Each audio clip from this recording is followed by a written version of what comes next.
పంచభూతాల్లో నీరు ఒకటి, ప్రకృతి ప్రసాదాల్లో అదొకటి. కానీ అదిప్పుడు మార్కెటింగ్ వస్తువైంది. తోడుకుని వాడుకోవడమే తప్పైతే దాన్ని కల్తీ చేసి అంటగడుతుండడం మరో నేరం. డబ్బులు తీసుకొని గొంతులో గరళాన్ని నింపుతున్నారు కొందరు వ్యాపారస్తులు. నకిలీలకు అడ్డుకట్ట వేసే వ్యవస్థ కరువైంది. నిఘా వైఫల్యం నీటి వ్యాపారులకు వరంగా మారింది. ప్యాకేజ్ డ్రింకింగ్ వాటర్ పేరుతో జనాల జేబులు గుళ్ల చేస్తున్న నీటి దందాపై వి6 స్పాట్ లైట్. హంస పాలను నీళ్లను వేరు చేస్తుందంటారు. నయా వ్యాపారులు వాటర్లో మినరల్స్ ని వేరు చేసి వాటినే మినరల్ వాటర్ గా నమ్మించి అంటగడుతున్నారు. దాంతో జనం రోగాల బారిన పడుతున్నారు. ప్రజారోగ్యం నీటి పాలవుతున్నా ప్రభుత్వాలకు పట్టడం లేదు. ఇంతకీ నీళ్ల దందాలో ఏం జరుగుతోంది? మనిషి మనుగడకు గాలి, నీరు ఎంత అవసరమో అందరికీ తెలిసిందే. గాలి లేకుండా బతుకు కష్టం, నీళ్లు తాగకుంటే మనుగడ కష్టం. ఈ రెండు పొల్యూట్ అయితే మనిషి పరిస్థితి ఇప్పటికే వాయు కాలుష్యం మనిషిని ఉక్కిరిబిక్కిరి చేస్తోంది. నకిలీ వస్తువులతో తినే తిండి గొంతులోకి దిగట్లేదు. ఇప్పుడు కలుషిత నీరు గొంతులోకి జారట్లేదు. మీరు రోజు తాగేది మంచినీళ్లేనా అంటే కాదు, మినరల్ వాటర్ అని సమాధానం చెబుతుంటారు చాలా మంది. కానీ ఈ వాటర్లో ప్యూరిటీ ఎంత? సప్లై చేసే కంపెనీకి లైసెన్స్ ఉందా లేదా?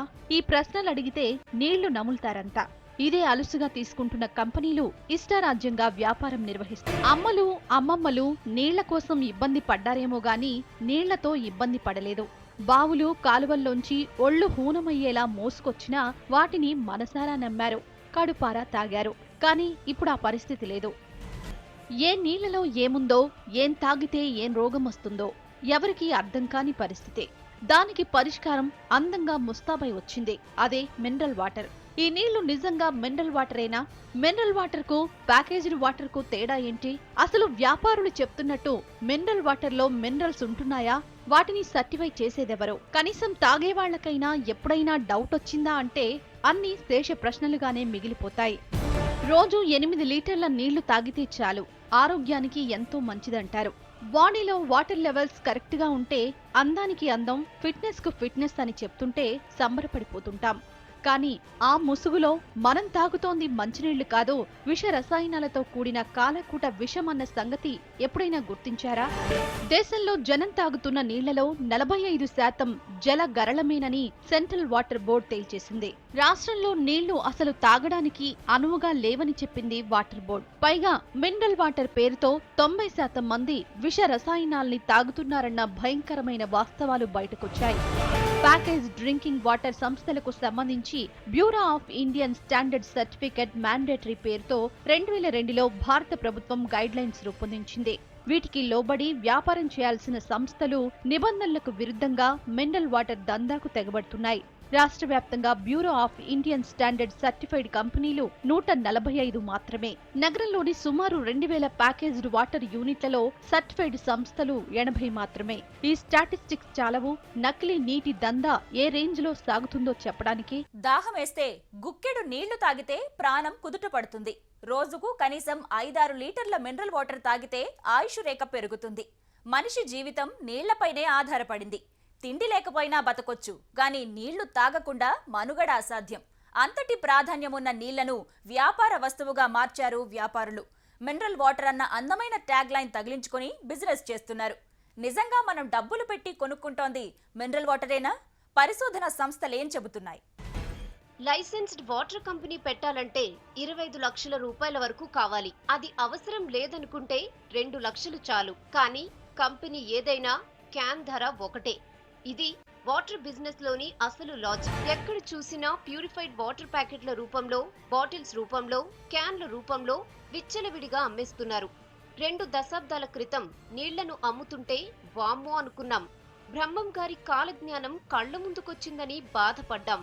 కొన్నేళ్ల క్రితం సిటీల్లో పుట్టిన వాటర్ బిజినెస్ నెమ్మదిగా గ్రామాలకు పాకింది. ట్యాంకర్లతో మినరల్ లేదా ప్యూరిఫైడ్ వాటర్ అంటూ లీటర్ల లెక్కన, బిందెల లెక్కన అమ్మడం మొదలుపెట్టారు. పెరుగుతున్న అవసరాలకు తోడు జనం డిమాండ్కు తగ్గట్టు దొంగ కంపెనీలు వేలాదిగా పుట్టుకొచ్చాయి. కొన్ని సంస్థలు లైసెన్స్ తీసుకుంటున్నా రెన్యువల్ చేయించడంలో నిర్లక్ష్యం చూపిస్తున్నాయి. పాత BIS మార్క్తోనే జనాన్ని, అధికారులను మోసం చేస్తున్నాయి. ఈ రోజున మనకి తెలంగాణ రాష్ట్ర పరిధిలో మా హైదరాబాద్ శాఖ పరిధిలో 125 ప్యాకేజ్ డ్రింకింగ్ వాటర్ లైసెన్సులు తీసుకున్న వాళ్ళు మా దీని సంస్థలో ఉన్నారన్నమాట నేటికి. సో ఇది ప్రతి సంవత్సరం కూడా ఇది మెయింటైన్ చేయాలంటే దీనికి లైసెన్స్ ఇవ్వటం అనేది దీంతో ఖర్చుతో కూడుకున్న పని. ఎందుకంటే టెస్టులు చేయాలి. టెస్టింగ్ చేయాలంటే దానికి ల్యాబొరేటరీలో ఒక్కొక్క శాంపుల్ టెస్ట్ చేయాలంటే కూడా సుమారుగా 13,000 రూపాయలు ఖర్చు అవుతుంది. సో ఇవన్నీ కూడా చేయాలంటే మేము వాళ్ళ దగ్గర లైసెన్స్ ఇచ్చినందుకు వాళ్ళ దగ్గర మార్కింగ్ ఫీ అనేది వసూలు చేసుకోవడం జరుగుతుందన్నమాట. ఈ మార్కింగ్ ఫీ అనేది సంవత్సర కాలానికి 79,000 ప్లస్ సర్వీస్ ట్యాక్స్ మేము వసూలు చేస్తాం అన్నమాట వాళ్ళ దగ్గర. మొదట్లో మా దగ్గర 400 దాకా లైసెన్సులు ఉండేవి. అవి క్రమక్రమేణా అంటే రాష్ట్ర విభజన జరిగిన తర్వాత కొన్ని విశాఖపట్నం బ్రాంచ్కి వెళ్ళిపోయినాయి, ఆంధ్ర రాష్ట్రానికి. అట్లా వెళ్ళిపోయినా కూడా మిగతా కూడా మాకు రెన్యువల్ చేయించుకోకుండా నాన్ ఐఎస్ఏ ప్లాంట్స్ కింద కొన్ని వాటర్ ప్లాంట్లు రెన్యువల్ చేయించుకోకుండా నడిపిస్తున్నారన్నమాట. దేశంలో దాదాపు 80% మందికి స్వచ్ఛమైన నీళ్లు దొరకడం లేదు. నీటి శుద్ధికి అవసరమైన పద్ధతులను సంస్థలు పాటించకపోవడం ఈ పరిస్థితికి కారణం. దీనిపై చర్యలు తీసుకోవాల్సిన ప్రభుత్వం చూస్తూ ఊరుకుంటోంది. ఒక రకంగా చెప్పాలంటే పాలకులను వాటర్ మాఫియా కంట్రోల్ చేస్తోంది. ఈ దేశంలో 80% జనాలకు ఇప్పటికీ స్వచ్ఛమైన నీరు దొరకడం లేదు. స్వచ్ఛమైన నీరు 80% జనాలకు దొరకకపోవడానికి కారణం ఏంటంటే ఎటువంటి ప్రాపర్ టెక్నాలజీ లేదు, అఫోర్డబిలిటీగా ఉన్నటువంటి ఎన్విరాన్మెంట్ లేదు, ఇన్ఫ్రాస్ట్రక్చర్ లేదు. తాగడానికి మంచినీళ్ళు మరియు sanitation facilities like latrines, individual latrines కట్టియాలా. స్కూల్స్లో ఎస్పెషల్లీ స్కూల్స్లో ఏంటంటే గర్ల్స్ సపరేట్ టాయిలెట్ ప్లస్ ఇది ఉంటే ఏమవుతుందంటే సో గర్ల్స్ అనేది ఆడవాళ్ళు లేకపోతే అమ్మాయిలు ఎట్టి పరిస్థితుల్లో స్కూల్కు రెగ్యులర్గా రావడము. సో ఎప్పుడైతే అమ్మాయిలు రెగ్యులర్గా స్కూల్కి వచ్చి ఎడ్యుకేషన్ అవుతారో, గ్రాడ్యుయేషన్ చేస్తారో, దానివల్ల ఏంటంటే భారతదేశం యొక్క అభివృద్ధి దాంతో ముడిపడి ఉంది అన్నమాట. అనుమతులు, ప్యూరిటీ విషయం ఇలా ఉంటే కనీసం క్యాన్లను కూడా నిర్వాహకులు శుభ్రం చేయించడం లేదు. క్యాన్స్ లోపల పూర్తిగా ఫంగస్ పేరుకుపోవడం నగరంలో ప్రతి చోట కనిపిస్తోంది. ఫంగస్తో నీళ్లు కలుషితమవడం, జనాలకు రోగాలు రావడం కూడా కామన్ అయిపోయింది. కాలంతో సంబంధం లేకుండా డిమాండ్ పెరుగుతుండడంతో గ్రేటర్లో రోజురోజుకి ప్యాకేజ్డ్ వాటర్ వ్యాపారం పెరిగిపోతోంది. డబ్బు పెట్టి కొంటున్నా ప్యూరిటీ వాటర్ లభించడం లేదు. దీనిపై జనాలకు అనుమానాలుంటే BIS మార్క్తో తెలుసుకునేందుకు ఓ అవకాశం ఉంది. ఏదైనా సంస్థ వాళ్ళు ఐఎస్ఏ మార్క్ తీసుకున్నాము, మాకు లైసెన్స్ ఉన్నది అని కనుక వాళ్ళు చెప్తే ప్రతి ఒక్క వాటర్ వాళ్ళు తయారు చేసే వాటర్ నింపిన క్యాన్ల మీద ఇక్కడ చూపించిన విధంగా ఐఎస్ఐ మార్క్ ఉంటుంది, దాని మీద ఐఎస్ నెంబర్ ఉంటుంది, దాని కింద లైసెన్స్ నెంబర్ మేము ఇచ్చిన జారీ చేసిన సంఖ్య ఉంటుంది. ఈ 3 కూడా ముద్రించబడి ఉండాలి. ఈ 3 కనుక ఉన్నట్టయితేనే అది మా దగ్గర లైసెన్స్ తీసుకున్న సంస్థ ద్వారా ఆ వాటర్ శుద్ధి చేయబడి మార్కెట్లోకి విడుదల చేయబడింది అన్న దానికి నిర్ధారణ అవుతుంది అన్నమాట. అట్లా కనుక ఈ 3 కనుక లేకపోతే అది డౌట్గా కూడా మనం చెప్పొచ్చు. వాటర్ ప్యాకెట్లు, క్యాన్లు, ప్లాస్టిక్ బాటిల్స్ రూపంలో చిన్న చిన్న దుకాణాల నుంచి గల్లీల్లోని హోటళ్లు, మెస్లు, థియేటర్లు, కూల్ డ్రింక్ షాపులు, పాన్ దుకాణాల్లో నీళ్లు దొరుకుతాయి. వాటిలో ఊరు పేరు లేని ఎన్నో కంపెనీల బాటిల్స్ కనిపిస్తుంటాయి. వాటిలో ఒక్కదానికి పర్మిషన్లు కరెక్ట్గా ఉండవు. పైన లేబుళ్లు మాత్రం అట్రాక్ట్ చేస్తుంటాయి. యూవీ ఫిల్టర్ అని, రివర్స్ ఆస్మోసిస్ అని, ఓజోనైజేషన్ అని బాటిళ్లపై కనిపిస్తాయి. కానీ వాటిని ఫాలో అయ్యే ప్లాంట్లు చాలా తక్కువ. హైదరాబాద్ చుట్టుపక్కల దాదాపు 3,500కు పైగా మినరల్ వాటర్ ప్లాంట్లున్నాయి. మినరల్ వాటర్ ప్లాంట్ నుంచి సరఫరా అవుతున్న నీటిని భూగర్భ జల కార్యాలయ అధికారులు పరీక్షలు నిర్వహించి సర్టిఫై చేయాల్సి ఉంటుంది. కానీ అవేవీ పట్టించుకోకుండా పేరుకు మినరల్ వాటర్ ప్లాంట్లను ఏర్పాటు చేసి బోరు నీళ్లను సరఫరా చేస్తూ సొమ్ము చేసుకుంటున్నారు వ్యాపారులు. నీళ్లకు రంగు, రుచి ఉండదు అంటారు. నిజమే. కానీ కెమికల్స్తో నీళ్ల రూపాన్ని, స్వరూపాన్ని మార్చేసి రంగులద్దుతున్నారు కొందరు వ్యాపారులు. మినరల్ ప్యూరిఫైడ్ వాటర్ పేరుతో రోగాల్ని అంటగట్టేస్తున్నారు. నకిలీ నీళ్లతో రోగాలను గిఫ్ట్గా ఇస్తున్నారు. ఇంతకీ మన నీళ్ల వ్యాపారులమ్మే మినరల్ వాటర్, ప్యూరిఫైడ్ వాటర్తో జరుగుతున్న డ్యామేజ్ ఏంటి? అసలు మినరల్ ఫిల్టర్డ్ వాటర్ తయారు చేయడానికి ప్రమాణాలేంటి? దాహం వేస్తే వాటర్ బాటిల్నో, ప్యాకేజ్డ్ వాటర్నో తీసుకుని తాగడం మనకలవాటు. కానీ గొంతులోకి జారుతున్నది జలమో, గరళమో తెలియక తాగేస్తున్నారంతా. నిబంధనలు పాటించని వాటర్ ప్లాంట్లు, కల్తీ నీటి వ్యాపారంతో రోగాలకు కారణమవుతున్నాయి. ఓ మినరల్ వాటర్ ప్లాంట్ ఏర్పాటు చేయాలంటే కనీసం 25 లక్షలు ఖర్చవుతుంది. దాంతో పాటు ISOతో పాటు ఇతర పర్మిషన్లు తీసుకోవాల్సి ఉంటుంది. చాలా వరకు ప్లాంట్లు ఇవేవీ పాటించడం లేదు. ఎలాంటి పర్మిషన్ లేకుండా కేవలం 3-4 లక్షలతో అక్రమంగా ప్లాంట్ వేసిస్తున్నారు. వీటిపై అధికారుల దగ్గర ఎలాంటి సమాధానం ఉండదు. ఐఎస్ఐ సర్టిఫికెట్ పొందిన మినరల్ వాటర్ ప్లాంట్లపై అధికారులు 2 నెలలకోసారి తనిఖీలు నిర్వహించాలి. కానీ అలాంటి తనిఖీలు జరిగే దాఖలాలు లేవు. 20 లీటర్ల మినరల్ వాటర్కు ఈ నకిలీ వ్యాపారులకయ్యే ఖర్చు 3 రూపాయలు. కానీ 30 రూపాయలకు అమ్ముతున్నారు. అదే ఐఎస్ఐ మార్కుతో వచ్చే 20 లీటర్ల మినరల్ వాటర్ ఖరీదు 45 రూపాయలు. బ్రాండెడ్ కంపెనీలవైతే 65 నుంచి 80 రూపాయల వరకు ఉంటుంది. నిజానికి మినరల్ వాటర్ తాగితే ఆరోగ్యమని నమ్మే వాళ్లకు లెక్కే లేదు. అది నిజమే కావచ్చు. కానీ మన దగ్గర తయారవుతున్న లోకల్ మినరల్ వాటర్ పేరుతో ప్యాకేజ్డ్ వాటర్ తయారు చేస్తున్న పలు కంపెనీలు స్థానికంగా లభించే బోరు నీళ్లను ఫిల్టర్ చేసి పంపిణీ చేస్తున్నారు. నిజానికి ఫిల్టర్ చేసిన వాటర్ని అల్ట్రా వైలెట్, ఓజోనైజేషన్ ప్రక్రియలతో సూక్ష్మక్రిముల రహితంగా మార్చాలి. వాటికి మినరల్స్ ని జోడించాలి. కానీ ఇవేవీ చేయకుండా కంపెనీలకు ప్యాకెట్స్ పై ముద్రించిన ధరలో 4వ వంతు మాత్రమే ఖర్చవుతుంది. ఇవే స్వచ్ఛమైన నీళ్లని కంపెనీలు ప్రకటించుకోవడం తప్ప ఎలాంటి భరోసా ఉండదు. పైగా వాటి సీలు తీయగానే గాల్లోని సూక్ష్మక్రిములు వాటిలోకి ప్రవేశిస్తాయి. ఈ నీటిని తాగిన వాళ్లకి వాంతులు, విరోచనాలు అవుతాయి.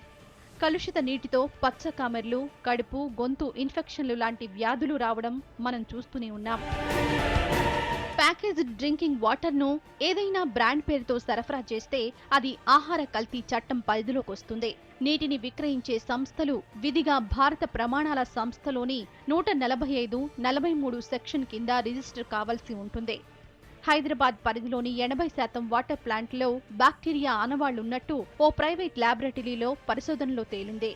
కల్తీలకు పాల్పడితే ఆహార భద్రత స్టాండర్డ్ చట్టం 2006 ప్రకారం భారీ పెనాల్టీ విధిస్తారు. కానీ అలాంటి కఠిన చర్యలేవి ఇప్పటిదాకా తీసుకున్న దాఖలాలు లేవనే చెప్పాలి. అందుకే అక్రమ నీటి దందా యథేచ్ఛగా సాగుతోంది. అసలే మనం తాగే నీళ్లలో క్లోరిన్, ఫ్లోరిన్ లాంటి విష రసాయనాలతో పాటు ఈకోలీ బ్యాక్టీరియా అనే భయంకరమైన బ్యాక్టీరియా చేరిందని కొన్ని పరిశోధనలో తేలింది. వాటికి భయపడి ప్యూరిఫైడ్ మినరల్ వాటర్ వైపు మొగ్గు చూపుతున్న జనానికి నకిలీ నీటి వ్యాపారులు కొత్త రోగాలను అంటగడుతున్నారు. నిజానికి వాటర్ సప్లై చేసే క్యానన్లను 30 నుంచి 40 సార్లు మించి వాడకూడదు. కానీ కొన్ని కంపెనీలు దీన్ని పాటించడం లేదు. ప్రతిసారి క్లోరిన్తో బాటిల్ను కడగాలి. ఆ బాటిల్ను ఆరబెట్టి తరువాత దానిలోకి నీటిని నింపాలి.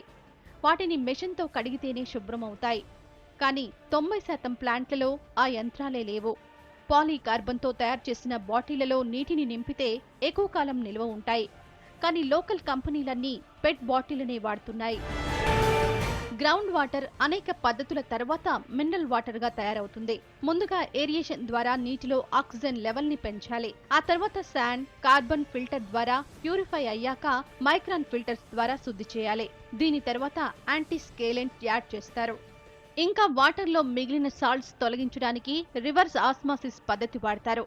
దీనితో నీటిలో సాల్ట్ వాటర్ ఓ పక్కకి, 98% ప్యూర్ వాటర్ మరో పక్కకి వస్తుంది. సాధారణ జలంలో టోటల్ డిజాల్వ్డ్ సాల్ట్స్ అధిక శాతంలో ఉంటుంది. BIS నార్మ్స్ ప్రకారం 6.5 నుండి 8కి ఉండాలి. ఈ ప్రాసెస్ తర్వాత మెగ్నీషియం, పొటాషియం, సోడియం లాంటి మినరల్స్ యాడ్ చేస్తారు. MNCలు, కిన్లే, ఆక్వాఫినా లాంటి కంపెనీలు 2 సార్లు రివర్స్ ఆస్మోసిస్ చేస్తాయి. చివర్లో అల్ట్రా వైలెట్ రేస్ ని పంపుతారు. ఆ తర్వాత ఓజోనేషన్ చేస్తారు. ఇది బ్యాక్టీరియా పెరగకుండా చూస్తుంది. బ్రాండెడ్ మినరల్ వాటర్ కంపెనీలు తీసుకునే జాగ్రత్తలు ఇన్ని రకాలుగా ఉంటే మన దగ్గర లోకల్ ఫిల్టరైజేషన్ ప్లాంట్లలో ఆ స్థాయి ప్రమాణాలు ఎక్కడా కనిపించవు. తెల్లనివన్నీ పాలు కావు, నల్లనివన్నీ నీళ్లు కావు. అలాగే మినరల్ వాటర్లో కూడా మినరల్స్ లేవన్నది లేటెస్ట్ గా తెలిసిన వాస్తవం. ఇంతకీ ఈ నయా నీటి దందాను అరికట్టాలంటే ఏం చేయాలి? అసలు ప్రకృతి ప్రసాదాన్ని ప్యాక్ చేసి అమ్మే అధికారం ఎవరిచ్చారు? నీటి దందాను అరికట్టకపోతే వచ్చే నష్టాలేంటి? వాటర్ క్యాన్లలో ఉన్న నీరు స్వచ్ఛమైంది అనుకునే వాళ్లకు లెక్కే లేదు. కూల్ డ్రింక్ కంపెనీలకు కిన్లే, ఆక్వాఫిన్, బిస్లెరీ లాంటి వాటికి నీళ్లను సప్లై చేసే శ్రద్ధ సామాన్యుడి విషయంలో సర్కారు చూపటం లేదన్న విమర్శలున్నాయి. MNC కంపెనీలు నీటితో వేల కోట్ల రూపాయల వ్యాపారం చేస్తున్నాయి. వాటిని చూసి కొందరు లోకల్ కేటుగాళ్లు నకిలీ వ్యాపారాన్ని యథేచ్ఛగా సాగిస్తున్నారు. బహుళజాతి కంపెనీలు పెట్టే పెట్టుబడుల్లో ప్రభుత్వం సగం వెచ్చించినా దేశంలోని అన్ని గ్రామాలకు స్వచ్ఛమైన నీటిని అందించొచ్చన్నది పర్యావరణవేత్తల సూచన. మినరల్ వాటర్ తయారు చేసే కంపెనీలు 1 లీటర్ మినరల్ వాటర్ను తయారు చేయడానికి దాదాపు 10 లీటర్ల నీటిని వృధా చేస్తున్నాయి. దాంతో భూగర్భ జలాలు భారీగా వృధా అవుతున్నాయి. దాంతో నివాస ప్రాంతాల్లో పంట పొలాల్లోని బావులు, బోరుబావులు ఎండిపోతున్నాయి. వాటర్ వేస్టేజ్ ఈ రేంజ్ లో వేస్ట్ అవుతున్నా ప్రభుత్వాలు ఈ వాటర్ మాఫియాని అరికట్టలేకపోతోంది. ప్రపంచవ్యాప్తంగా అన్ని దేశాలు పాటిస్తున్న జల విధానంలో నీటి వినియోగానికి తాగునీటిదే ప్రథమ ప్రాధాన్యత. అదే ప్రాధాన్యతను మన ప్రభుత్వాలు పాటించాలన్న డిమాండ్లున్నాయి. కానీ మన దేశంలో ప్రభుత్వాలను కార్పొరేట్ కంపెనీలే ప్రభావితం చేస్తున్నాయి. ఈ అక్రమ దందాలకు అడ్డుకట్ట వేయాల్సిన బాధ్యత ప్రభుత్వాలదే. డిమాండ్, సప్లై ఇది మార్కెట్ నిపుణులకు పనికొచ్చే ఆర్థిక సూత్రం. దాన్ని బేస్ చేసుకునే నీటిని ఆర్థిక వస్తువుగా మార్చేశారు. అందుకే లీటర్ వాటర్ బాటిల్ ధర లీటర్ పాల ప్యాకెట్తో పోటీ పడుతోంది. స్వచ్ఛమైన నీళ్లంటే మినరల్ వాటర్ అన్నట్లుగా మారిపోయింది.